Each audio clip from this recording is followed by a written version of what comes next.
TESS MR 취업준비생을 위한 자율감각 쾌락 반응, 쉽게 말해서 ASMR. 안녕하세요 유일이 여러분들. 유일이 여러분들의 자기소개서 작성에 도움을 드리고자 합격자소서를 읽어드립니다. 듣고 싶은 합격자소서가 있다면 아래 댓글 남겨주세요. 오늘은 밖에 비가 내리네요. 잔잔한 빗소리를 들으면서 오늘은 삼성전자 메모리 사업부 설비기술 직무 합격자소서를 읽어드리겠습니다. 에세이 1. 삼성전자를 지원한 이유와 입사 후 회사에서 이루고 싶은 꿈을 기술하십시오. 회사의 경쟁력을 높이는 설비기술 엔지니어. 삼성전자 메모리 사업부의 설비기술 직무는 생산 설비를 효율적으로 운영할 수 있도록 관리하고 개선하는 생산 설비의 건강을 책임지는 의사라고 생각합니다. 직무 체험의 장을 통해서 설비기술 직무에 대한 이해도를 높이면서 설비기술 엔지니어로서의 진로 설정에 확신이 생겼습니다. 질의응답의 시간을 가지면서 설비기술 직무를 수행하기 위해 문제 분석 능력과 공정 이해에 대한 역량이 필요하다는 것을 배웠습니다. 두 가지의 역량을 다음의 경험으로 키웠습니다. 첫째, 전공 실습 중 발생한 오차를 2% 이내로 줄이는 경험을 바탕으로 문제 분석 능력을 키웠습니다. 이를 통해 설비에서 발생한 문제의 원인을 찾아 해결하면서 수율을 높이는 설비기술 엔지니어의 역할을 이해했습니다. 둘째, NCS 강의를 통해 반도체 8대 공정에 관한 이해도를 높였습니다. 설비기술 엔지니어가 공정에 대한 이해도를 갖추고 있다면 문제가 발생했을 때 빠르게 분석할 수 있다고 생각합니다. 입사 후 전공 이론의 깊이를 더하고 실무 현장에 적용할 수 있는 전문성을 키우겠습니다. 또한 자주 발생하는 이슈의 원인을 분석해 예방하면서 가동률을 높이겠습니다. 이러한 계획을 바탕으로 회사의 경쟁력을 높이는 삼성전자 메모리 사업부의 설비기술 엔지니어가 되겠습니다. 에세이 2. 본인의 성장 과정을 간략히 기술하되 현재 자신에게 가장 큰 영향을 끼친 사건, 인물 등을 포함하여 기술하시기 바랍니다. 반도체 설비기술 엔지니어가 되기 위한 성장. 대학에서 일반 물리 과목을 공부하며 힘과 에너지를 통해 동력을 얻고 제품을 만들어내는 설비에 관심이 생겼습니다. 특히 설비의 고장을 예방하고 해결하는 방법이 궁금했습니다. 그 궁금증은 기계공학의 4대 역학과 응용 과목을 통해 해결할 수 있었습니다. 재료역학, 진동학 과목을 수강하면서 설비 고장을 해결할 때 기계공학 지식을 어떻게 적용할 수 있는지 배웠습니다. 기계공학을 전공하여 실무 현장에서 배운 내용을 적용하는 설비기술 엔지니어가 되는 목표를 세웠습니다. 이론 수업뿐 아니라 실습 수업을 들으면서 다양한 설비를 접했고 여러 문제를 해결하면서 설비기술 엔지니어로서의 역량을 키웠습니다.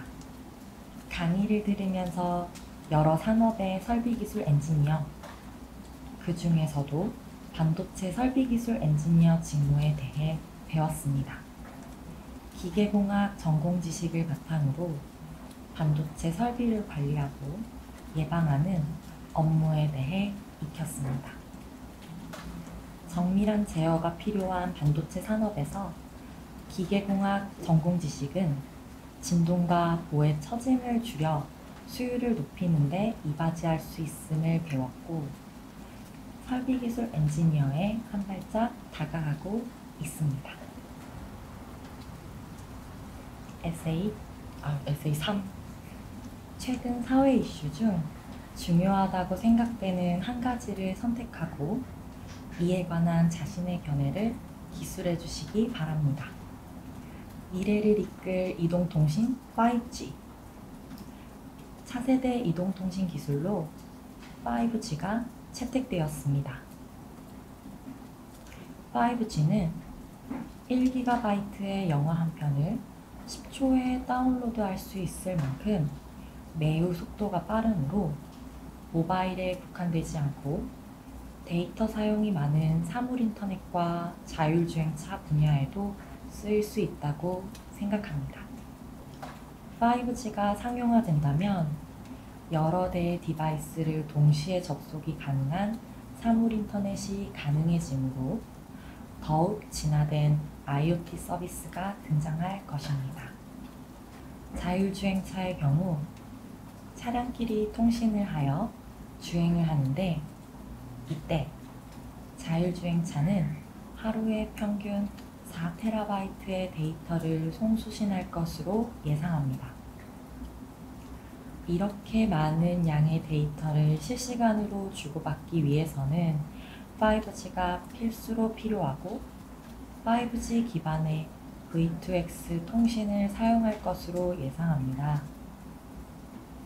방대한 양의 데이터를 저장하고 처리하기 위해서는 메모리 반도체가 비메모리 반도체만큼 중요하다고 생각합니다. 새롭게 선보일 뉴메모리 반도체. 알파고의 920TB D램 용량을 일례로 앞으로 다가올 AI 시대에는 엄청난 수요의 메모리 반도체가 필요합니다. 나아가 클라우드 IoT에서 소프트웨어, 알고리즘을 저장하는 데 있어서 뉴메모리 반도체가 필요하다고 생각합니다. 차세대 메모리 기술이 데이터 센터의 효율을 높이고 AI 성능을 향상시킬 수 있기 때문에 메모리 반도체 시장이 개편될 수 있다고 생각합니다. 따라서 적극적인 기술 개발을 통해 차세대 메모리 기술을 성공적으로 정착시키는 한편 뉴메모리 반도체를 생산하기 위해 생산 설비도 이른 시일 안에 구축되어야 합니다. 메모리 기술 개발만큼 생산 설비에 대한 투자도 늘려야 합니다. 다가올 새로운 환경에 맞춰서 최적의 라인을 구성한다면 새롭게 개편될 뉴메모리 반도체 시장을 선도할 수 있을 것입니다. 에세이 4.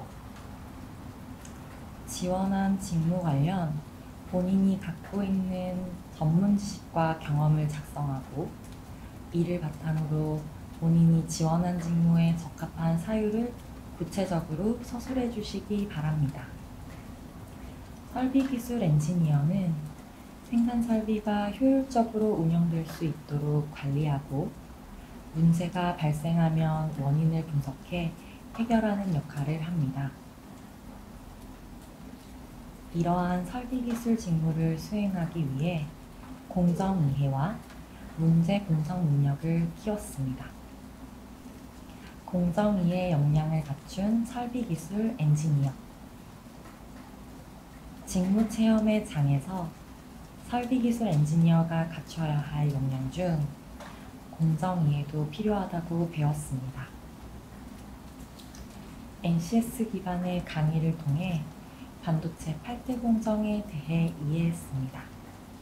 공정 지식이 없다면 불량의 원인을 찾는 데 시간이 오래 걸리기 때문입니다. 공정 역량을 바탕으로 설비기술 엔지니어가 되고 싶습니다. 반도체가 미세화되면서 포토 공정의 중요성이 커졌습니다. 포토 공정의 설비에서 진동이 발생하면 불량이 생겨 반도체 회로 패턴을 제대로 형성하지 못합니다. 설비기술 엔지니어가 되어 D램 반도체의 미세화를 이루는데 이바지하고 싶습니다. 기계공학 지식을 활용한 설비 이슈 분석. 설비에서 발생한 문제를 분석해 해결할 줄 아는 예비 엔지니어입니다. 열유체공학 실험 과목에서 유량 측정 실험을 진행하면서 문제 분석 능력을 키웠습니다. 실험을 진행하던 중 입력 유량이 조건에 따라 고정되지 않았습니다. 이 때문에 실험값과 이론값의 오차가 20% 이상 났습니다. 이에 유량 측정 장비의 설정값을 재확인하고 계산 실수가 있었는지 확인했습니다. 입력 유량이 커질수록 유량계가 정확한 측정을 하지 못함을 알게 되었습니다. 오차를 줄이기 위해 여러 개의 유량계를 놓고 비교했습니다. 여러 개의 유량계 중에서 실험 장비에 설치될 수 있고 오차를 가장 적게 할 수 있는 초음파 유량계를 선택했습니다. 초음파 유량계로 입력 유량을 일정하게 고정해 오차를 2% 이내로 낮췄습니다. 설비에서 발생한 문제의 원인을 찾아 해결한 경험을 바탕으로 생산성을 높이는 설비기술 엔지니어가 되겠습니다.